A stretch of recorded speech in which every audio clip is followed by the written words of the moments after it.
वॾे वज़ीर मुराद अली शाह बरसात ऐं सिम नालनि खे लॻल घारनि सबबि मुतासिर थियल इलाइक़नि मां 15 ॾींहनि अंदरि पाणी निकाल करण जी हिदायत करे छॾी।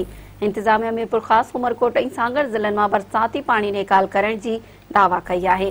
कराची में वॾे वज़ीर सैयद मुराद अली शाह जी सदारत हेठि हैदराबाद ऐं मीरपुर ख़ासि डिवीज़न जे बरसात मुतासिर इलाइक़नि में इमदादी कमनि जे जाइज़े लाइ इजलास थियो। इजलास में सूबाई वज़ीर मखतूम महबूब ज़मान, नासिर हुसैन शाह, फराज़ डेरो, मुर्तज़ा वाहब ऐं ॿियनि अमलदारनि शिरकत कई।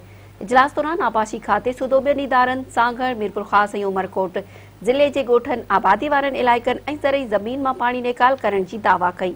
आबाशी खाते जे सेक्रेटरी ब्रीफिंग में चयो त 5 लख मां 4 लख एकड़ एराज़ी ते बीठल पाणी निकाल कयो वियो आहे। हिन वक़्तु रुगो वीरान ख़ैराबाद ज़मीन ते पाणी बीठल आहे, जंहिंखे बि निकाल कयो पियो वञे। इजलास में मीरपुर ख़ासि जे कमिश्नर एतराफ़ कयो त उमरकोट ऐं सिंधड़ी जे कुझु ॻोठनि में पाणी बीठल आहे। 1 लख मुतासिर अञा ताईं पंहिंजे घरनि में वापसि न वञी सघिया आहिनि। इजलास दौरान ब्रीफिंग ॾींदे कमिश्नर हैदराबाद चयो त बदीन ज़िलो तमामु घणो मुतासिर थियो आहे। ज़िले जे मुख़्तलिफ़ इलाइक़नि मां पाणी सिम नाले ज़रिए निकाल कयो पियो वञे। कुझु ॻोठ अञा ताईं पाणी हेठि आयल आहिनि। वॾे वज़ीर मुराद अली शाह चयो आहे त टंडो मोहम्मद ख़ान जे कुझु ॻोठनि में अञा ताईं पाणी बीठल आहे। दादू ऐं जोही जे मुख़्तलिफ़ इलाइक़नि में इंफ्रास्ट्रक्चर तबाह थी वियो। मुतासिर इलाइक़नि मां फ़ौरी पाणी निकाल करायो।